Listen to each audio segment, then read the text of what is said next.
आज हम लोग पढ़ने वाले हैं जैक प्रक्रम पोषण का अगला वीडियो। पिछले वीडियो में हम लोग पढ़े थे कि किस तरह से फूड ट्रैवल करता है बॉडी के अंदर, और ये बात हम लोग पिछले वीडियो में देख चुके हैं कि फूड जो है हमारे माउथ से शरीर में प्रवेश करता है और कहाँ से शरीर मलद्वार के द्वारा शरीर से बाहर निकल जाता है। इन चीज़ों को हमने पढ़ा था कि फूड कहाँ से कहाँ तक किन किन अंगों से होते हुए ट्रैवल करता है, कहाँ क्या होता है। आज हम ये जानने वाले हैं कि इन सब अंगों का योगदान क्या है इस भोजन के ट्रैवलिंग में। पहले तो ट्रैवल कहाँ से हुआ था ये हम देख लिए। जिसको ये वीडियो नहीं देखा हुआ इससे पहले वाला, जिसमें हम फूड को ट्रैवल कराए थे, एक प्लेट में भोजन रखा हुआ था और वो भोजन क्या हुआ था, माउथ से होते हुए शरीर के अंदर प्रवेश किया था और लास्टली मलद्वार से होकर बाहर निकल गया। बीच में जो जो अंग से वो गुजर रहा था उन सभी को मैंने पिछले वीडियो में कलेक्ट किया है। तो अभी हम वही जानने वाले हैं। पहले हम इस फिगर को थोड़ा सा समझते हैं, उसके बाद हम इस थ्योरी को समझेंगे। हम क्या करते हैं, जब सांस लेने की बात आती है तो हम नाक से भी सांस ले सकते हैं, माउथ से भी सांस ले सकते हैं, और यही काम यहाँ भी हो रहा है। एम फॉर माउथ और एन फॉर नोज। क्या हो रहा है, दोनों के द्वारा ही हम सांस को अंदर ले सकते हैं, ठीक है। मगर एक जगह ऐसा आ जाता है हमारे मुख के पिछले भाग में, जहां से क्या होता है कि दो अलग अलग पाइप बट जाते हैं। एक पाइप ऐसा होता है जिससे सिर्फ सांस हमारे शरीर के अंदर जाता है, और दूसरा पाइप ऐसा होता है जिससे भोजन हमारे शरीर के अंदर जाता है। तो ये दोनों भाग क्या होता है, मुख के पिछले हिस्से में जाकर बट जाता है। तो इनमें से एक को बोला जाता है, एक पाइप का नाम है निगल द्वार। निगल द्वार का मतलब जिससे खाना को निगला जा सके। निगल द्वार का मतलब जिससे खाना को निगला जा सके, यानी जिस रास्ते से खाना जाएगा उसे हम बोलेंगे निगल द्वार। दूसरा होगा कंठ द्वार। कंठ द्वार से क्या होगा, जिससे सांस अंदर जाएगी, हवा वायु अंदर जाएगी, उसे हम बोलेंगे कंठ द्वार। तो दो पाइप है और दोनों पाइप एक दूसरे के आमने सामने होती है, इसलिए फिगर बनाया जाता है तो आपको एक ही पाइप नजर आएगा, दोनों पाइप आपको नजर नहीं आएगा। तो इस फिगर में देखने के बाद आपको पता चलेगा, एक पाइप तुमको दिख रहा है जो फेफड़ा में आके रुक गया है, एक पाइप आया जो दो भागों में बट के दोनों फेफड़े में चले गए हैं। मगर इसी के पीछे से आपको एक पाइप नीचे आता हुआ नजर आएगा, ठीक है, जो कि है निगल द्वार, जिससे खाना नीचे जा रहा है। सांस तो यहीं तक आके रुक गया, यहीं तक फेफड़ा तक ऑक्सीजन का जरूरत था, हवा तो फेफड़ा में गया है। अब इससे आगे जो ये पाइप ले जाता है, ये पाइप भोजन वाला है। कौन सा पाइप है, भोजन वाला पाइप है, जिसे हम निगल द्वार बोलते हैं। निगल द्वार से भोजन आप देख रहे हैं इस वाले भाग में आ गए, और इसी वाले छोटे भाग को हम बोलते हैं अमाशय। इसको हम क्या बोलेंगे, अमाशय। अमाशय से, और ये वाला जो आपको स्प्रिंगल रचना दिख रही है, इसी हम बोलते हैं छोटी आंत। ये स्प्रिंग के समान जो रचना है घूमी हुई, इसको हम क्या बोलेंगे, छोटी आंत। और ये जो मोटी वाली पाइप दिख रही है, इसे हम बोलेंगे बड़ी आंत, ठीक है। तो अब क्या हुआ, जब भोजन क्या हुआ, इस पाइप से होते हुए अमाशय में आ गया। कहाँ पहुंच गया, ये वाला जो पार्ट दिख रहा है ये अमाशय है। अमाशय के जस्ट ऊपर होता है अग्नाशय। तो इसको फिगर में नीचे नहीं बनाया जा सकता, मगर मैंने डॉटेड लाइन से दिखाया, अगर आप देखने की कोशिश करेंगे, क्योंकि ये आमने सामने होता है। तो अग्नाशय, ठीक है, और अग्नाशय और ये पित्ताशय, ये छोटा सा जो एक साइड में होता है अमाशय। तो अमाशय अगर पूछा जाए तो हम जब खड़े होते हैं तो बाईं साइड में अमाशय होता है और दाईं साइड में यकृत होता है। लगभग दोनों आमने सामने होते हैं। बाईं साइड में ये अमाशय है और दाएं साइड में ये वाला जो पार्ट दिख रहा है इसे हम बोलते हैं यकृत। यकृत के पास एक रचना होता है, इसे हम बोलते हैं पित्ताशय, और अमाशय के पास एक रचना होता है, इसे बोलते हैं अग्नाशय। अग्नाशय और पित्ताशय जिस जगह पे मिल जाता है उसी को हम लोग बोलते हैं पाइलोरिक छिद्र, ठीक है। एक यकृत हो गया, एक साइड में यकृत और एक साइड में अमाशय। अमाशय के पास होता है अग्नाशय, यकृत के पास होता है पित्ताशय। और पित्ताशय यहाँ पे फिगर में अलग अलग दिखाया गया है, मगर जहाँ पे, क्योंकि ये 3D फोटो है नहीं, ठीक है, एक पीछे होगा एक आगे होगा, इसलिए दोनों थोड़ा सा ऊपर नीचे दिख सकता है। मगर आप समझिए कि जिस जगह पे पित्ताशय और अग्नाशय ये दोनों निकलते हैं जिस जगह से, उस जगह को हम लोग बोलते हैं पाइलोरिक छिद्र। आप अच्छे से देखेंगे तो ये जो अमाशय वाला भाग है, इस भाग का लास्ट पॉइंट पे एक छिद्र होता है, जिससे क्या होता है, इसमें से जो भोजन आया हुआ है वो भोजन इसी छिद्र से होकर के छोटी आंत में घुसता है, ठीक है। इसी छिद्र को हम लोग क्या बोलते हैं, पाइलोरिक छिद्र। इस छिद्र का नाम क्या बोलेंगे, पाइलोरिक छिद्र। पाइलोरिक छिद्र। तो पाइलोरिक छिद्र से क्या होगा, भोजन अमाशय से छोटी आंत में चले जाएगा। पिछले वीडियो में वैसे भी मैंने इसको डिटेल किया है कि भोजन किस अंग से किस अंग में प्रवेश करता है, इसके लिए आप पिछले वीडियो को जरूर देखें। तो अब भोजन कहाँ आ गया, पाइलोरिक छिद्र में आ गया, सॉरी पाइलोरिक छिद्र से छोटी आंत में आ गया। छोटी आंत जहां पे खत्म होने वाली होती है उस जगह से शुरू होता है बड़ी आंत। छोटी आंत जहां पे खत्म होती है वहां से शुरू होता है बड़ी आंत, और बड़ी आंत क्या होता है, लास्ट में मलाशय में आके रुकता है, और मलाशय के बाद एक नली होता है जिसके द्वारा क्या होता है, भोजन शरीर के बाहर निकाल दिया जाता है। जो वेस्टेज पदार्थ होता है भोजन का, उसे शरीर से बाहर निकाल दिया जाता है, ठीक। तो ये वाला जो भाग था ये बड़ी आंत था, और बड़ी आंत का जो ये वाला फूला हुआ भाग दिख रहा है इसको हम लोग बोलते हैं मलाशय, और मलाशय के आगे होता है गुदा, इसी को हम बोलते हैं मलद्वार। इसी को हम क्या बोलेंगे, मलद्वार। इससे क्या होगा कि एक होगा मुख द्वार, एक होगा मल द्वार। मुख द्वार से शरीर में भोजन प्रवेश करेगा, और मल द्वार से क्या होगा, वेस्टेज पदार्थ या भोजन का जो भी बोल सकते हैं हम, हानिकारक मटेरियल है जो उपलब्ध जरूरी नहीं है, वो सब शरीर के बाहर निकल जाएगा। तो दोनों द्वार है, द्वार का मतलब दरवाजा, यही समझते हैं। तो ये हम लोगों ने पढ़ लिया है। अब हम जानेंगे इसके थ्योरी के बारे में, थ्योरम क्या कह रहा है। ठीक है, देखिए भोजन जब प्रवेश करता है तो मुख द्वार से हमारे शरीर में प्रवेश करता है। चलिए, मुख द्वार में प्रवेश किया, मुख गुहा में प्रवेश किया। मुख गुहा को दो भागों में बांटा जा सकता है, एक हम बोल सकते हैं अगला भाग और एक बोलते हैं पिछला भाग। अगला भाग में हम देखेंगे होंठ होता है, दांत होता है और जीभ होता है। दांत किस चीज पे रहेंगे तो हम इसके लिए बोल सकते हैं दांत जबड़े में धंसा हुआ रहता है। जबड़े के उसके बाद हम देखेंगे दांत कितने प्रकार के होते हैं। हम जानते हैं कि दांत 4 प्रकार के होते हैं, चारों का हम डिटेल जानेंगे। दांत के कई भाग होते हैं, 3 भाग होते हैं। एक भाग मसूड़े में धंसा हुआ रहता है, एक भाग ऊपर होते हैं और दोनों के एक बीच वाला भाग होता है। उसके बाद दांत से रिलेटेड कुछ बीमारियां आ जाती है, जिसे हम एक दंत अस्थिक्षय पढ़ेंगे, दंत प्लग पढ़ेंगे, और दांत में कभी कभी दर्द हो जाता है, इनके रीजन को हम पढ़ेंगे। ये सारे हम दांत में कवर करेंगे और ये क्या है, मुख गुहा के अगले हिस्से में है। बाकी होंठ के बारे में हम पिछले में पढ़ लिए थे, पिछले वीडियो में, कि होंठ का क्या यूज है और जीभ का क्या यूज है। ये तो अगला भाग था। अगले भाग में हम सिर्फ अभी दांत को नहीं पढ़े हैं, दांत को हम पढ़ेंगे, एक अलग वीडियो बना के दांत को डिटेल से जानेंगे। तो मुख गुहा के अगले भाग में ये होता है। पिछले भाग में अगर पूछा जाए तो पिछले भाग में दो चीज इंपॉर्टेंट होता है, एक होता है लार ग्रंथि और दूसरा होता है ग्रसनी। मुख गुहा के पिछले भाग यानी कि माउथ का जो पिछला होगा, मुंह का जो पिछला भाग होगा, उसमें दो चीज इंपॉर्टेंट होगी, एक होगी लार ग्रंथि और दूसरा होगा ग्रसनी। लार ग्रंथि से क्या होगा, लार ग्रंथि से लार निकलेगा। लार ग्रंथि से क्या निकलेगा, लार निकलेगा। अब देखते होंगे बच्चे सब क्या होते हैं, बच्चे के मुंह से लिक्विड निकलता रहता है, जिसको हम क्या बोलते हैं, लार बोलते हैं। तो लार ग्रंथि क्या करेगा, लार निकालेगा। तो लार ग्रंथि से 3 तरह के, पैरोटिड, सब मैंडिबुलर और सबलिंगुअल, ये 3 तरह के होते हैं और तीनों का मिला हुआ भाग लार कहलाता है। ठीक है, अब लार हम समझ लिए, लार कहाँ निकलेगा, हमारे मुख का ही भाग है। और एक ग्रसनी। अब ग्रसनी क्या होता है, ग्रसनी में 2 छिद्र होते हैं। जब हम भोजन करते हैं, हम बताएं आपको कि आप माउथ से सांस भी ले सकते हैं और आप माउथ से भोजन को भी ले सकते हैं। तो दोनों एक ही पाइप में ना चला जाए, भोजन फेफड़ा में ना चला जाए और सांस पेट में ना चला जाए, इसके लिए क्या किया गया है, दोनों पाइप को अलग करने की जरूरत पड़ गई। तो हम देखिए दोनों पाइप अलग था, तो ग्रसनी में क्या होता है, दोनों पाइप अलग हो जाता है। एक पाइप को नाम दिया जाता है निगल द्वार, जिससे खाना जाएगा अंदर, और दूसरे को बोलते हैं कंठ द्वार, जिससे वायु जाएगा अंदर। अब कंठ द्वार के ऊपर में एक पर्दा लगा हुआ रहता है, जिसे हम बोलते हैं एपिग्लॉटिस। ये एपिग्लॉटिस क्या करता है, जब हम खाना खाते हैं तो कंठ द्वार को ढक देता है। तो कंठ द्वार को ढक देने से क्या होगा, जब ये कंठ द्वार बंद हो गया तो भोजन कंठ द्वार के अंदर प्रवेश नहीं कर पाएगा, भोजन को मजबूरन दूसरे पाइप में ही जाना होगा, और वो दूसरा पाइप कौन सा है, निगल द्वार। तो इससे एपिग्लॉटिस क्या करता है, दोनों पाइप में से कंठ द्वार को बंद कर देता है, जिससे भोजन निगल द्वार में ही जाता है। ये निगल द्वार आगे जाकर के ग्रसनली बन जाता है, क्योंकि निगल द्वार तो एक छिद्र है। निगल द्वार क्या है, एक छिद्र है, और इस छिद्र में जो पाइप लगा हुआ होगा उसे हम बोलते हैं ग्रासनली। ये वाला जो पाइप आपको दिख रहा है, जो भोजन को लेके आ रहा है शरीर में, उसी को हम बोलते हैं ग्रासनली। ग्रासनली में क्रमाकुंचन होता है। क्रमाकुंचन क्या होता है, इसको हम समझते हैं। अगर एक पाइप है और उसमें कोई भी पदार्थ फंस गया है, तो आप क्या करते हैं, पाइप को ऊपर से दबा देते हैं। जब पाइप ऊपर से दबाया जाता है तो उसके बीच वाला जो पदार्थ होता है वो नीचे की तरफ फिसलता है। फिर क्या करते हैं, हम उस पाइप को वहां पे छोड़ के फिर जहां पे पदार्थ है वहां पे और थोड़ा हाथ नीचे करके और फिर से दबाते हैं। इससे क्या होता है कि पदार्थ धीरे धीरे हम हाथ को नीचे करते जाते हैं, तो पाइप एक बार दबता है और एक बार उसे छोड़ा जाता है। यही क्रिया क्रमाकुंचन कहलाती है। पाइप का फूलना और पिचकना क्या कहलाएगा, क्रमाकुंचन कहलाएगा। और इससे क्या होगा, क्रमाकुंचन के कारण शरीर में भोजन आगे बढ़ पाता है। ठीक है, तो यहां तक हम समझिए माउथ का भाग था। किसका भाग था, माउथ का भाग था। माउथ का भाग यहां से हम खत्म करते हैं और आगे आते हैं अमाशय में। भोजन पहुंच गया अमाशय में। भोजन हम कैसे पहुंचता है भोजन, ये मैंने पहले वीडियो में पढ़ा दिया है कि भोजन किस किस अंगों का ट्रेवलिंग करके कहां कहां पहुंचेगा, यहाँ पे हम सभी यूज जानने वाले हैं।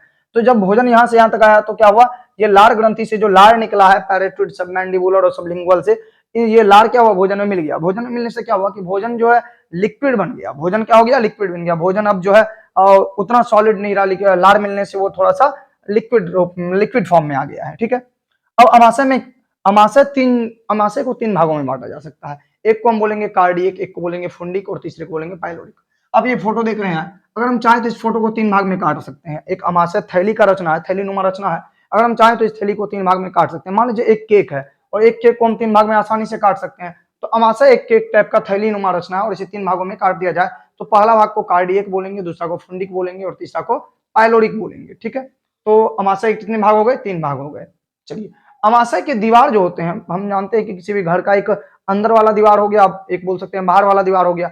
अंदर वाले दीवार में भी आप रंग करा सकते हैं और बाहर से भी रंग करा सकते हैं। तो अंदर वाला जो लेयर होगा उसको हम बोलेंगे भीतरी दीवार और बाहर वाले को बोलेंगे बाहरी दीवार। तो अमाशय का जो अंदर वाला लेयर होता है, अंदर वाला जो जगह होता है, अंदर वाला जो दीवार होता है, वो दीवार कहीं कहीं धंसा हुआ रहता है। पूरे हर जगह तो नहीं, वैसे तो नॉर्मली ये रचना तो है ही, मगर कहीं कहीं क्या होता है, नॉर्मल प्लेन ना होकर कहीं कहीं धंसा हुआ रहता है। और इस धसे हुए भाग में रहते हैं जठर ग्रंथि। जहां पे धसा हुआ रहेगा वहीं पे छोटा सा ग्रंथि होगा। आप देखते हैं जब बलून फूट जाता है तो बच्चे लोग बलून का छोटा सा बलून बना लेते हैं, तो उसी टाइप का ग्रंथि पाया जाता है कहां पे, जहां अमाशय धसा हुआ रहेगा उस जगह में। और इसी धसे हुए इसी पैकेट वाले बलून वाले छोटे भाग को हम बोलेंगे जठर ग्रंथि। क्या बोलेंगे? जठर ग्रंथि। कहाँ होता है? ये अमाशय में होता है, अमाशय के दीवार में होता है। अब जठर ग्रंथि 3 प्रकार की कोशिकाओं से मिलकर बना होता है, क्योंकि हम जानते हैं हमारे शरीर में जितने भी अंग हैं सभी कोशिकाओं से मिलकर बना हुआ है। तो जठर ग्रंथि कितने प्रकार की कोशिकाओं से मिलकर बने होते हैं? 3 प्रकार की कोशिकाओं से बल्कि बने होते हैं। पहले एक बोलते हैं म्यूकस और इसी का दूसरा नाम है श्लेष्मा। तो म्यूकस या श्लेष्मा टाइप की कोशिका से, दूसरा है अम्लजन कोशिका और तीसरा है भित्तीय कोशिका, और ये तीनों कोशिकाओं से मिलकर बना हुआ रहता है जठर रस। अब जो ये म्यूकस या श्लेष्मा कोशिका है इससे निकलता है म्यूकस। इस कोशिका वाले भाग से क्या निकलता है? म्यूकस रस निकलता है। और ये म्यूकस क्या होता है? अब देखते होंगे जब बहुत सर्दी का मौसम होता है या बच्चे जब बहुत छोटे होते हैं तो उसके नाक से एक लिक्विड निकलता रहता है, उसी को हम बोलते हैं म्यूकस। वो क्या है? म्यूकस। तो उनसे लोगों को बाहर में क्या होता है कि घृणा आने लगती है, मगर असल में देखा जाए तो आपके पेट में या अमाशय में ये म्यूकस पहले से रहता है, तो इनसे घृणा करने की जरूरत नहीं है। तो म्यूकस या श्लेष्मा, इससे क्या निकलेगा? म्यूकस नाम का लिक्विड निकलेगा। अब ये म्यूकस लिक्विड का काम क्या होगा ये भी हम जस्ट देखने वाले हैं। बाकी बचा अम्लजन और भित्तीय कोशिका। इन दोनों ये दोनों कोशिकाएं मिल करके हाइड्रोक्लोरिक अम्ल बनाते हैं। क्या बनाएंगे? हाइड्रोक्लोरिक अम्ल निकालते हैं। ये भी लिक्विड है। अब हाइड्रोक्लोरिक अम्ल का क्या काम है वो समझते हैं। हाइड्रोक्लोरिक अम्ल चूंकि ये हार्ड अम्ल है, कैसा अम्ल है? ये हार्ड अम्ल है। अगर इस अम्ल को आपके स्किन पे डाला जाए तो स्किन भी क्या होगा? स्किन में जलन हो जाएगी, जलने लगेगा। तो इसलिए हाइड्रोक्लोरिक अम्ल एक हार्ड अम्ल हो जाता है। और चूंकि ये कहां से निकल रहा है? अमाशय की दीवार से निकल रहा है, जठर ग्रंथि से निकल रहा है, तो ऐसा पॉसिबल है ना कि ये जलने वाला अमाशय को ही क्षति पहुंचा दे, अमाशय को ही जलाना शुरू कर दे, या बोल सकते हैं कि जठर ग्रंथि को ही जलाना शुरू कर दे। तो इसीलिए म्यूकस निकलता है। म्यूकस एक लेयर बना लेता है कि जो क्या करता है? हाइड्रोक्लोरिक अम्ल को दीवार, अमाशय की दीवार में या फिर जठर ग्रंथि के पास पहुंचने से रोकता है। बीच में कौन आ जाता है? म्यूकस आ जाता है। यही म्यूकस, अब देख रहे हैं कि म्यूकस का कितना ज्यादा यूज है। म्यूकस आपके शरीर के अमाशय यानी कि आपके पेट को जलने से बचा रहा है। ठीक है, तो अब देखें कि म्यूकस का क्या काम है। ये अमाशय या जठर ग्रंथि को हाइड्रोक्लोरिक अम्ल से बचाता है। दूसरा, हाइड्रोक्लोरिक अम्ल ही नहीं, पेप्सिन से भी बचाता है। किससे बचाएगा? हाइड्रोक्लोरिक अम्ल और पेप्सिन से, दोनों से बचाएगा। अब पेप्सिन क्या होता है इसको भी समझते हैं। देखिए, हाइड्रोक्लोरिक अम्ल जो बनाता है हमारे शरीर में, जब भोजन करते हैं तो पेप्सिनोजन जाएगा। क्या जाएगा? भोजन जब हम करते हैं तो उसमें बहुत सारा पदार्थ मिला हुआ रहता है। अभी हम देखेंगे कि कितने पदार्थ मिले हुए रहते हैं, उन सबको भी हम देखेंगे। तो समझ लीजिए उनमें से एक पदार्थ है पेप्सिनोजन। क्या है? पेप्सिनोजन। ये निष्क्रिय होता है, ये शरीर में कुछ भी नहीं कर पाएगा। ये क्या होता है? निष्क्रिय होता है, ये शरीर में कुछ भी नहीं कर पाएगा। अब इस पेप्सिनोजन को क्या होगा? जब हाइड्रोक्लोरिक अम्ल पेप्सिनोजन के पास जाएगा तो ये पेप्सिनोजन पहले से निष्क्रिय है, ये कुछ कर नहीं सकता है। शरीर में जो हमारे पेप्सिनोजन होगा वो एक्टिव नहीं होता है, उसे एक्टिव करना पड़ेगा। जब तक वो एक्टिव नहीं होगा तब तक उसका कोई यूज नहीं है। तो पेप्सिनोजन को एक्टिव करता है कौन? हाइड्रोक्लोरिक अम्ल। जब पेप्सिनोजन में आके हाइड्रोक्लोरिक अम्ल मिलता है तो पेप्सिन बन जाता है, पेप्सिनोजन बन जाता है। पेप्सिन जब हाइड्रोक्लोरिक अम्ल मिलता है तब, तो अम्लजन और भित्ति दोनों का मिला हुआ स्राव क्या है? हाइड्रोक्लोरिक अम्ल। हाइड्रोक्लोरिक अम्ल क्या करेगा? अब इसको जानते हैं। हाइड्रोक्लोरिक अम्ल पेप्सिनोजन से मिलेगा। हमारे शरीर में पेप्सिनोजन का स्राव होते रहता है, और पेप्सिनोजन जो है वो निष्क्रिय है, अकेले कोई भी काम को नहीं कर पाएगा, वो अक्रिय है, इनर्ट है, इनएक्टिव है। तो हाइड्रोक्लोरिक अम्ल पेप्सिनोजन को एक्टिव करके पेप्सिन बना देता है। पेप्सिनोजन को क्या बना देगा? पेप्सिन बना देगा। और ये पेप्सिन क्या करेगा? पेप्सिनोजन तो पेप्सिन बन गया, कौन बनाया? हाइड्रोक्लोरिक अम्ल पेप्सिनोजन को पेप्सिन बना दिया है। अब ये पेप्सिन क्या करेगा? हम जानते हैं कि जिम वाले को क्या बोला जाता है? प्रोटीन खाइए। आप बीमार पड़िएगा तो आपको बोला जाएगा प्रोटीन खाइए। बहुत सारे आप देखते होंगे कि प्रोटीन का लोग खाना खाते हैं, प्रोटीन का यूज होता है अपने डेली जीवन में। तो जब हम खाना में प्रोटीन खाते हैं तो एक बात बताइए, क्या अगर इस मार्कर के ऊपर कोई कपड़ा रख दिया जाएगा तो इस मार्कर को सोख पाएगा? नहीं सोख पाएगा। वही अगर पानी है तो उसे सोख सकता है ना आसानी से, तो वही बात हो जाती है। प्रोटीन चूंकि हार्ड है, जटिल अणु है, इसे हमारा खून सोख नहीं सकता है, हमारा खून इसे एब्जॉर्ब नहीं कर पाएगा, इसका अवशोषण नहीं कर पाएगा प्रोटीन का। मगर जब पेप्सिन प्रोटीन से मिलेगा तो प्रोटीन को बदल देगा पेप्टोन में। प्रोटीन का ही छोटा कण समझ लीजिए आप पेप्टोन है। प्रोटीन को जब सरल कर दिया जाता है तो वो बन जाता है पेप्टोन। मगर प्रोटीन को हमारे शरीर में सरल करेगा कौन? पेप्सिन। कौन करेगा सरल? तो प्रोटीन को सरल करने का काम है पेप्सिन का, और प्रोटीन जब सरल हो जाएगा तो बनेगा क्या? पेप्टोन। और इस पेप्टोन को हमारा खून सोख सकता है। हमारा खून प्रोटीन को नहीं सोख सकता है मगर पेप्टोन को सोख सकता है। तो प्रोटीन को पेप्टोन बनाएगा कौन? पेप्सिन बनाएगा। और ये पेप्सिन आया कहां से? पेप्सिनोजन से बना है। पेप्सिनोजन से बनाया कौन? हाइड्रोक्लोरिक अम्ल। तो अभी हम देखें कि हाइड्रोक्लोरिक अम्ल का क्या वैल्यू है। अब यही जो पेप्सिन है ये भी क्या कर सकता है? अमाशय को हानि पहुंचा सकता है, जठर ग्रंथि को हानि पहुंचा सकता है। तो इसलिए अब क्या होता है, ये पेप्सिन से और हाइड्रोक्लोरिक अम्ल दोनों से हमारे शरीर की रक्षा कौन करता है? म्यूकस करता है। दोनों से हमारे शरीर की रक्षा कौन करेगा? म्यूकस करेगा। म्यूकस एक लेयर बना देगा किसके बीच में? अमाशय और ये HCl जो अमाशय के पास जाने लगेगा, दोनों के बीच में एक लेयर आएगा म्यूकस का, और ये इसे बचा देगा। हाइड्रोक्लोरिक का एक अम्ल तो समझ गए कि आप प्रोटीन के पाचन में ये बहुत ही सहायक है। दूसरा इसका है जीवाणुनाशक। जब हम भोजन करते हैं तो बैक्टीरिया या जीवाणु बहुत छोटे होते हैं, हमारी नंगी आंखों से हमें दिखाई नहीं देते हैं। तो भोजन करते समय ऐसा पॉसिबल है कि बैक्टीरिया या जीवाणु भी शरीर के अंदर प्रवेश कर जाए। तो हाइड्रोक्लोरिक अम्ल क्या करता है, इस बैक्टीरिया या जीवाणु को नष्ट कर देता है, जो हमारे शरीर के मतलब हानिकारक अब नहीं होंगे। तो इतनी बात हम समझे किसके बारे में, अमाशय के बारे में। अमाशय हम समझ गए। अब अमाशय में ही एक चीज जान लेते हैं, कभी कभी क्या होता है, अल्सर नाम की बीमारी हो जाती है, इसी को पैक्टिक अल्सर भी बोला जाता है। तो अल्सर नाम की बीमारी क्यों हो जाती है ये समझते हैं। तो कभी कभी क्या होता है कि आदमी जब भूखे रहता है, बहुत समय भूखे रह जाता है, तो अमाशय की दीवार में घाव हो जाते हैं, और इसी बीमारी का नाम है अल्सर। इसी को क्या बोलेंगे, अल्सर या पैक्टिक अल्सर। अमाशय की दीवार में क्या हो जाएगा, घाव हो जाएगा। तो ज्यादा समय भूखे रहने से ये बीमारी हो सकती है, या फिर अगर हाइड्रोक्लोरिक अम्ल का स्राव बहुत ज्यादा हो जाता है शरीर में, तो उससे भी ये बीमारी हो सकती है। तो यहां तक हम देखे अमाशय की कहानी खत्म। अब छोटी आंत में जाते हैं। भोजन इस छोटी अमाशय के बाद छोटी आंत में आ गया था। तो अगर छोटी आंत के बारे में पूछा जाए तो छोटी आंत 6 मीटर लंबा होता है। अरे 6 मीटर लंबा तो इंसान नहीं होता है, फिर उसके पेट में एक छोटी सी छोटी आंत है, नाम में भी छोटी लगा हुआ है, तब ये 6 मीटर लंबा मतलब इंसान से 3 गुना लंबा कैसे हो जाता है। तो हम जानेंगे कि छोटी आंत हमारे शरीर में सीधा नहीं होता है, एकदम जटिल संरचना होती है, स्पाइरल रूप में रहता है। इसलिए ये क्या है कि है 6 मीटर की, मगर छोटी सी जगह छेके हुए है, जगह बहुत कम छेकता है, इसलिए इसके छोटी आंत बोलते हैं। और ये क्या होता है, होता बहुत लंबा है। कितना लंबा, 6 मीटर लंबा होता है। और अगर इस पाइप की गोलाई पूछा जाए, क्योंकि छोटी आंत क्या है, एक तरह का पाइप है, जो कि आप फिगर में देख पा रहे होंगे। तो छोटी आंत एक तरह की पाइप है, और इस पाइप की गोलाई कितनी होती है, 2.5 सेंटीमीटर, 2.5 सेंटीमीटर होती है। कितनी होती है, 2.5 सेंटीमीटर गोलाई और 6 मीटर लंबा पाइप होता है। अगर पूछा जाए शाकाहारी में, तो छोटी आंत की लंबाई बढ़ जाती है। शाकाहारी में छोटी आंत की लंबाई बढ़, क्योंकि आप जानते हैं शाकाहारी क्या करते हैं, सिर्फ घास भूसा खाते हैं। शाकाहारी सिर्फ हरी चीजों को खाएंगे, इसमें सेलुलोज होगा, और सेलुलोज को पचाने के लिए छोटी आंत की लंबाई ज्यादा होती है, क्योंकि सेलुलोज देर से पचता है। वही अगर पूछा जाए मांसाहारी में, तो इसकी लंबाई कम हो जाएगी।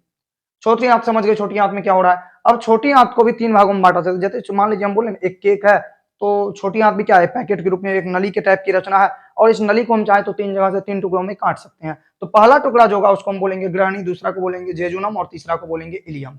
ठीक है, अब ये देख रहे हैं आप, ये वाला भाग था अमाशय। तो अमाशय से जहां से निकलेगा ये पहला पार्ट होगा, बीच वाले पार्ट को दूसरा बोलेंगे, और लास्ट में जो आके बड़ी आंत से मिलेगा इसको तीसरा पार्ट बोलेंगे। तो अगर पूछा जाए अमाशय से कौन सा पार्ट जुड़ा हुआ होगा, तो अमाशय से कौन सा पार्ट जुड़ेगा, पहला ग्रहणी। अगर पूछा जाए कि बड़ी आंत से कौन सा भाग जुड़ा हुआ होगा, तो हम बोलेंगे लास्ट वाला पार्ट यानी कि इलियम, और बीच वाला पार्ट को हम क्या बोलेंगे, जेजुनम। और सबसे बड़ी पार्ट इलियम ही होती है, यहाँ पे भोजन का पूर्ण पाचन हो जाता है, पूर्ण अवशोषण हो जाता है। अगर आपसे पूछा जाए पूर्ण पाचन कहाँ होता है, तो हम बोलेंगे इलियम में। कहाँ पे, इलियम में। अब चूंकि इलियम छोटी आंत का हिस्सा है, तो इलियम अगर ऑप्शन में नहीं है, तो आंसर छोटी आंत भी हो सकता है। अवशोषण, अवशोषण का मतलब होता है जब खाना बहुत छोटा हो गया है, तो हमारा खून क्या करेगा, उसे सोख लेगा। तो हमारे खून के द्वारा भोजन के कणों को सोखने की प्रक्रिया ही अवशोषण कहलाती है। तो अवशोषण भी फाइनली कहाँ पे हो जाएगा, इलियम में हो जाएगा। कहाँ हो जाएगा, इलियम में हो जाएगा। तो ये छोटी आंत के बारे में हम जाने, छोटी आंत के 3 भाग होते हैं, और यहाँ पे पाचन और अवशोषण का काम खत्म हो जाता है कहाँ, छोटी आंत में, या फिर बोले छोटी आंत के इलियम में। अब छोटी आंत की जो दीवार होती है, छोटी आंत के दीवार में ग्रंथि पाई जाती है, और इस ग्रंथि से रस निकलता है, इसे बोलते हैं हम लोग आंतरस। छोटी आंत की ग्रंथि से निकलता है आंतरस, क्योंकि नाम में आंत लगा हुआ है, तो आंतरस। आंतरस कितने प्रकार के यहाँ पे निकलेंगे, 5 टाइप। ये पहला, दूसरा, तीसरा, चौथा और 5वां। तो 5 प्रकार के निकलेंगे। अब इसमें हम देखते हैं, एक होता है पेप्टाइडेस। ठीक है, ये क्या करेगा, पेप्टोन को एमिनो अम्ल में बदल देगा। पहला जो निकल रहा है वो क्या करेगा, पेप्टोन को एमिनो अम्ल में बदल देगा। कन्वर्टेस, सॉरी, हाँ कन्वर्टेस। तो पेप्टाइडेस क्या करेगा, पेप्टोन को, यहाँ पे पेप्टोन होना चाहिए, पेप्टोन लिखा गया मिस्टेक से, पेप्टोन, चलिए कोई बात नहीं, आप लोग सही कर लीजिएगा। पेप्टाइडेस क्या करता है, पेप्टोन जो हम लोग भोजन खाते हैं, तो हम देखते हैं भोजन में बहुत सारा पदार्थ होता है। मैंने पहले ही बता दिया है कि हम लोग ना सिर्फ कार्बोहाइड्रेट खाते हैं, ना सिर्फ वसा खाते हैं, सब कुछ का मिला हुआ रूप खाते हैं। तो भोजन में पेप्टोन होता है, और पेप्टोन को बनाया जाता है एमिनो अम्ल।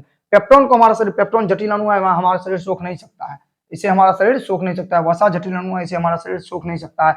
सुक्रोज जटिल अणु है, इसे हमारा शरीर सोख नहीं सकता है। तो हम जो भोजन करते हैं वो सब जटिल अणु है, इसे हमारा खून डायरेक्टली सोख नहीं सकता। इसे जब सरल किया जाएगा तब सोखा जाएगा। तो पेप्टोन को सरल करके एमिनो अम्ल बनाता है कौन, पेप्टाइडेस। उसके बाद कुछ अमाशय में प्रोटीन प्रोटीन का पाचन हो जाता है और वसा का आंशिक रूप से पाचन हो जाता है। कहाँ पे? अमाशय में। ये पिछले वीडियो में भी हम बताए थे, ठीक है। तो अब अमाशय वसा का आंशिक पाचन तो हो गया था, मगर पूर्ण पाचन नहीं हुआ था। आंशिक पाचन का मतलब थोड़ा थोड़ा पाचन हो गया था, मगर पूर्ण पाचन नहीं हुआ था। पूर्ण पाचन, जो बचा हुआ वसा वहां पे था, उस बचे हुए वसा को वसा अम्ल और ग्लिसरॉल में बदल देगा कौन? लाइपेस। कौन बदल देगा? लाइपेस। उसके बाद सुक्रोज, सुक्रोज को ग्लूकोज और फ्रुक्टोज में बदल देगा कौन? कन्वर्टेस। कन्वर्टेस क्या करेगा? सुक्रोज को ग्लूकोज और फ्रक्टोज में बदल देगा। उसी तरह से न्यूक्लियस होता है, वो न्यूक्लिक अम्ल और न्यूक्लियोटाइड्स को न्यूक्लिक अम्ल को न्यूक्लियोटाइड्स में बदल देगा। माल्टोज क्या करेगा? माल्टेस क्या करेगा? माल्टेस माल्टोज को ग्लूकोज में बदल देगा। आपसे पूछा जाएगा कि माल्टोज को ग्लूकोज में कौन बदलता है, तो हम बोलेंगे माल्टेस। लैक्टोज को ग्लैक्टोज में कौन बदलता है? ग्लूकोज में कौन बदलता है? लैक्टेस। ठीक है, इसका मतलब आप समझते हैं क्या हो रहा है। ये नाम पे उतना नहीं जाना, आप समझते हैं। पूछा जाए पेप्टोन का पाचन कौन करता है, बदलता किसमें उसको छोड़िए। पेप्टोन का पाचन करने में कौन सहायक है? पेप्टाइडिस।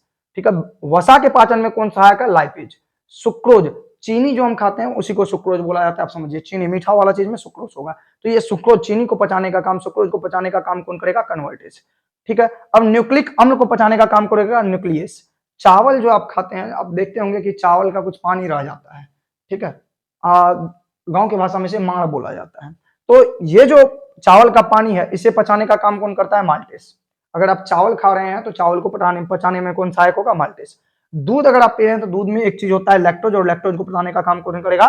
लैक्टेस। तो हम जब भी खाना खाते हैं तो उसको पचाने के लिए ये सब जटिल पदार्थ है, हमारा खून उसे सोख नहीं सकता है, और इसे सोखने के लिए सरल पदार्थ में बदलना जरूरी है। तो ये सब ऐसे पदार्थ हैं, ये क्या है? आंतरस है, और ये आंतरस क्या करते हैं? इन्हें सरल पदार्थों में बदल देते हैं और हमारा खून इसे अवशोषित कर लेता है।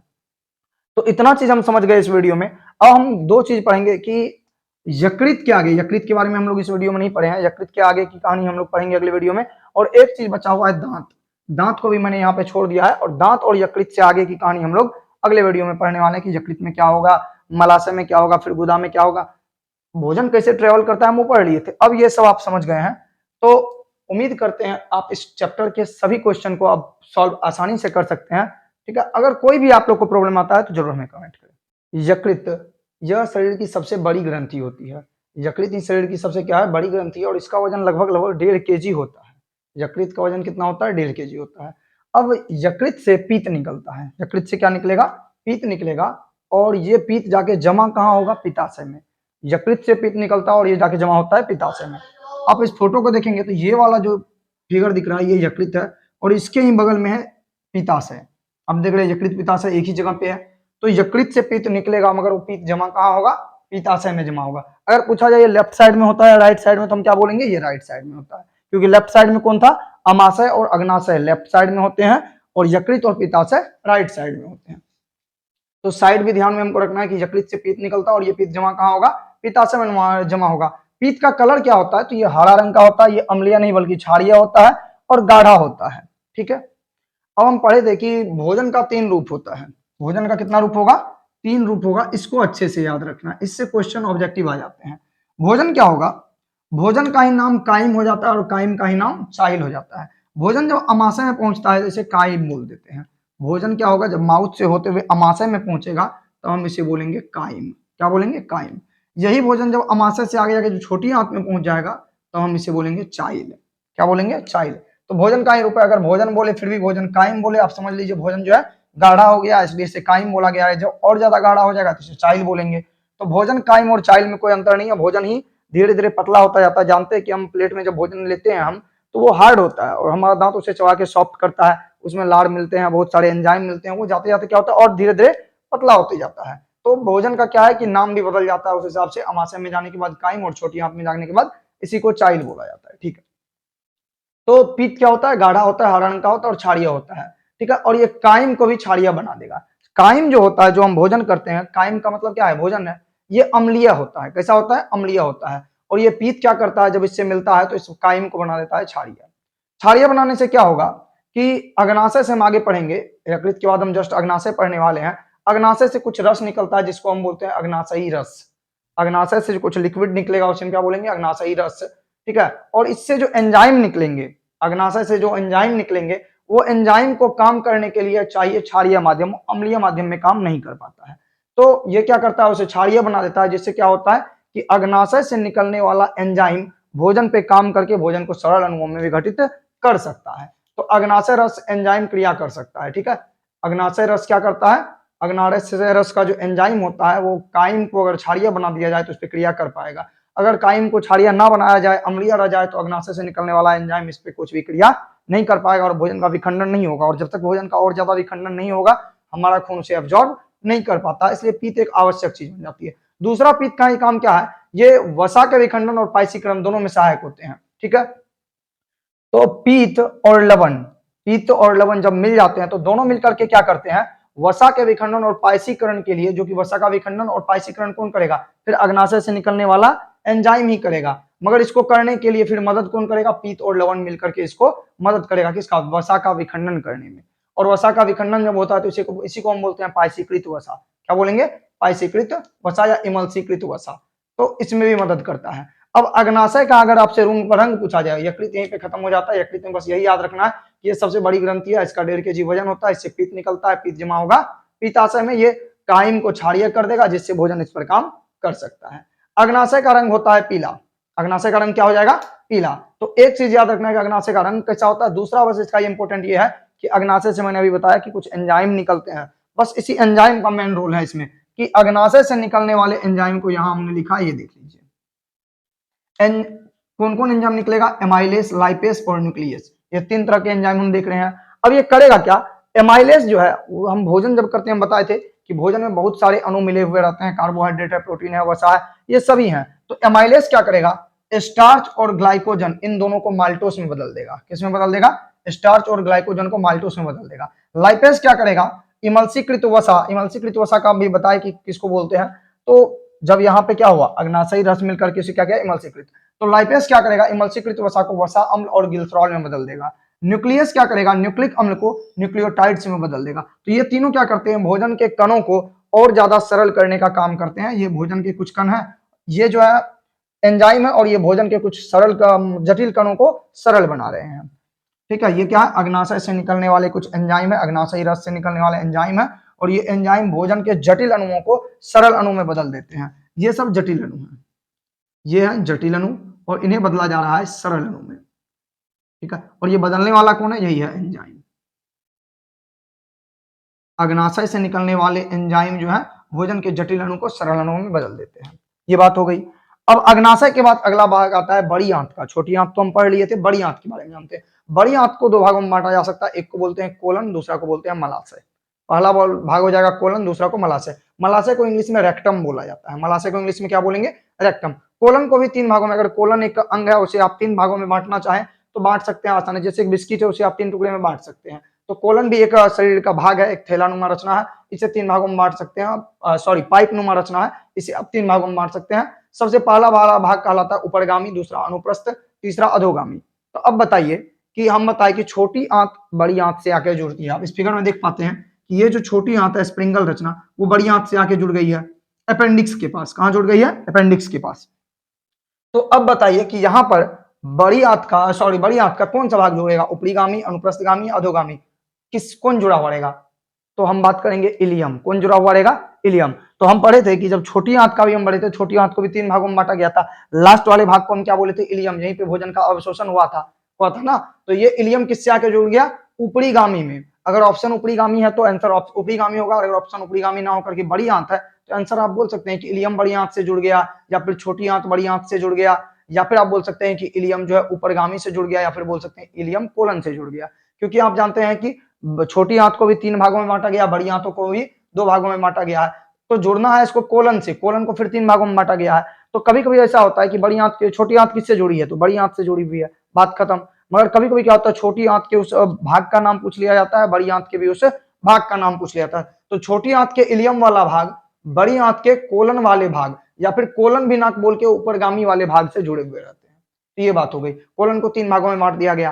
तो अब जब भोजन की बात की गई तो भोजन छोटी आंत में पहुंची थी। छोटी आंत के इलियम से भोजन कहां पहुंच जाएगी, कोलन में। कहां पहुंच जाएगी, अब देखिए तो यहां से भोजन माउथ से होते हुए छोटी आंत में पहुंचा था। छोटी आंत के लास्ट बिंदु से कहां पहुंच जाएगा, लास्ट पॉइंट से पहुंच जाएगा बड़ी आंत में। छोटी आंत से कहां पहुंच जाएगा, बड़ी आंत में। तो छोटी आंत का जो लास्ट वाला भाग होता है उसी को बोलते हैं इलियम। तो इलियम से भोजन पहुंचेगा कोलन में। तो कोलन में डायरेक्टली आओ, अगर कोलन को भी 3 भागों में बांट देते हैं, तो इलियम से पहले पहुंचेगा ऊपरी गामी में, फिर पहुंचेगा अनुप्रस्थगामी में, फिर पहुंचेगा अधोगामी में। तो इलियम से भोजन इन तीनों भाग से, यानी कि कोलन में आ गया। कोलन से फिर भोजन आ जाएगा मलाशय में। कहा जाएगा, मलाशय में। और मलाशय के बाद शरीर के बाहर एक द्वार होती है, शरीर के लास्ट लेयर पर एक द्वार। द्वार का मतलब ये है दरवाजा, द्वार का मतलब ये है दरवाजा। एक मुख्य द्वार था जिससे भोजन अंदर गया था, और एक मल द्वार है जिससे वेस्टेज पदार्थ शरीर से बाहर निकल जाएंगे। तो इलियम से, यानी छोटी आंत के अंतिम भाग इलियम से भोजन चले गया कोलन में, कोलन से चले गया मलाशय में, मलाशय में जाकर के भोजन का वेस्टेज पदार्थ जमा रहता है, और इंसान इसको समय समय पर मल द्वार के रास्ते से बाहर निकालते रहते हैं। तो ये थी अग्नाशय, सॉरी, बड़ी आंत के बारे में। तो बड़ी आंत के बारे में अब जान गए। बड़ी आंत का जो ये कोलन है और मलाशय है, ये दोनों क्या करता है, अगर भोजन में आप ज्यादा पानी पी लेते हैं या ज्यादा लिक्विडिटी वाला भोजन खा लेते हैं, तो उसमें एक्स्ट्रा अतिरिक्त जल हो जाता है, और इस अतिरिक्त जल को सोखने का या अवशोषित करने का काम कौन करेगा, कोलन या फिर मलाशय। कौन करेगा, कोलन या मलाशय। तो यहाँ पे आप देख रहे हैं कि बड़ी आंत की भी कहानी खत्म हो गई। आप पूरे के पूरे पोषण को समझ गए, पूरे का पूरा खाना का आपका पाचन हो गया है। इतनी चीज हमने पढ़ ली। अब हम बीच में एक चीज छोड़े थे, दांत। इस दांत को हमने नहीं पढ़ा था, इस दांत को भी हम जानेंगे। ठीक है, इस वीडियो में आपका ये पूरा का पूरा चैप्टर, पूरा का पूरा सिलेबस खत्म हो जाने वाला है इंसान के शरीर के लिए। किसके लिए, इंसान के शरीर के लिए। कुछ एक कोशिकीय छोटे बहुत जीव होते हैं, जैसे कि अमीबा हो गया, पैरामीशियम हो गया, तो इसको भी हम जानेंगे, मगर इसके लिए हम अलग वीडियो लेके आएंगे। मगर जनरली जो बड़े वाले जो जटिल होते हैं वो तो हम सीख गए हैं।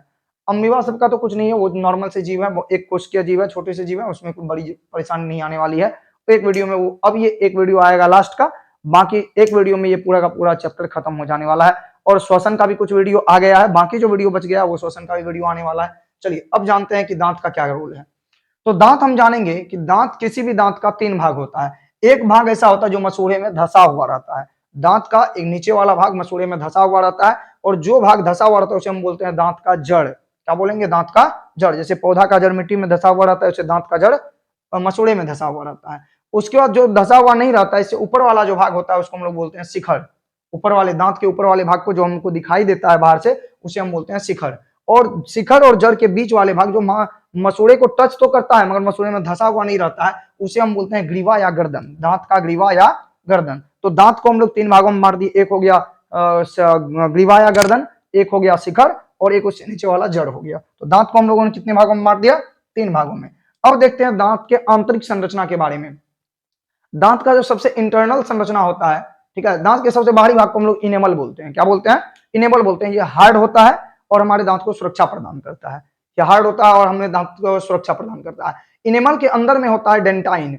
इनेमल के, अगर इनेमल को खरोच के उखाड़ दिया जाए तो इसके अंदर वाला जो भाग दिखाई देगा उसको हम क्या बोलेंगे, डेंटाइन। डेंटाइन का नाम रंग उजला ना होकर के डेंटाइन का रंग होता है पीला, और ये हड्डी से भी ज्यादा मजबूत होता है। डेंटाइन, कौन, डेंटाइन। डेंटाइन जो है इनेमल के अंदर होता है, और यह पीला रंग का होता है और हड्डी से भी ज्यादा मजबूत होता है। डेंटाइन से भी जब अंदर जाते हैं तो उसके अंदर में होता है मज्जा गुहा। डेंटाइन के अंदर में क्या होता है, मज्जा गुहा। तो आपको दांत के संरचना में इन 3 चीजों को याद रखना है। सबसे ऊपर वाले भाग को इनेमल बोलेंगे, जो बहुत मजबूत होता है और दांत को सुरक्षा देता है। दूसरे भाग को हम डेंटाइन बोलेंगे, पीला रंग का होता है और हड्डी से भी ज्यादा मजबूत हुआ करता है। और लास्ट वो अंदर वाला जो भाग होता है उसे हम बोलते हैं मज्जा गुहा। तो दांत का अंदरूनी भाग हम जान लिए, दांत के अंदर की संरचना के बारे में हम लोगों ने जान लिया है। अब जानते हैं कि दांत कितने प्रकार के होते हैं। हम जानेंगे कि दांत 4 प्रकार के होते हैं, कतर्णक, भेदक, अग्रचर्वणक, चवर्णक। कतर्णक का काम है कतरना, नाम में ही बताया गया कतर्णक। कतर्णक का नाम मतलब क्या है कि कतरना। कतरना का मतलब किसी चीज को काटना, किसी भी चीज को काटना। भेदक का मतलब है भेदना। भेदक का मतलब क्या है, किसी भी चीज को भेद डालना, चीर डालना, फाड़ डालना। ये काम किसका है, भेदक का है। ये कुत्तों में ये दांत की जनसंख्या ज्यादा होती है, इसलिए वो चीर फाड़ कर सकता है। चवर्णक और अग्र चवर्णक, ये दोनों भोजन को चबाने का काम करते हैं। ठीक है, कतर्णक को इंग्लिश में इंसीजर बोला जाता है, भेदक को कैनाइन बोला जाता है, अग्र चवर्णक को प्रीमोलर और चवर्णक को मोलर बोला जाता है। तो अभी हम इंग्लिश में नहीं जाएंगे, आप समझ गए क्या है। अब कतर्णक की संख्या 4 होती है एक साइड में। अब देखिए, हम जानते हैं कि इंसान के शरीर में नीचे के फर्श पे भी दांत होते हैं, ऊपर के फर्श पे भी दांत होते हैं। ठीक है, तो जितने दांत नीचे होंगे उतने दांत ऊपर भी होंगे। अब नीचे वाले को भी हम 2 हिस्सों में बांट सकते हैं। टोटल दांत हो गया 32। टोटल दांत कितने हो गए, 32। तो 16 ऊपर और 16 नीचे, 16 ऊपर और 16 नीचे। तो 16 जब हम नीचे देखते हैं तो 16 में भी हम बोल सकते हैं 8 लेफ्ट साइड में होते हैं और 8 राइट साइड में होते हैं। 8 लेफ्ट साइड में और 8 राइट साइड में। ठीक है, तो अब इस 8 जो है, जितना 8 लेफ्ट साइड में होगा, जो जो दांत है वही चारों क्या होगा, राइट साइड में भी होगा। तो हम सिर्फ लेफ्ट साइड का समझते हैं, उसको हम 2 से मल्टीप्लाई कर देंगे तो राइट साइड हो जाएगा, उस पूरे को 2 से मल्टीप्लाई कर देंगे तो नीचे और ऊपर दोनों वाला आ जाएगा। ठीक है, तो कतरनाक दांतों की संख्या एक साइड में होती है 4। कितनी होती है? 4। तो चलिए हम देखते हैं, इस फोटो में देखते हैं कि ये दो को जो सामने वाला दांत होता है सबसे आगे जो दिखाई देता है वो बोलते हैं इंसीजर, यानी कि कतरनक।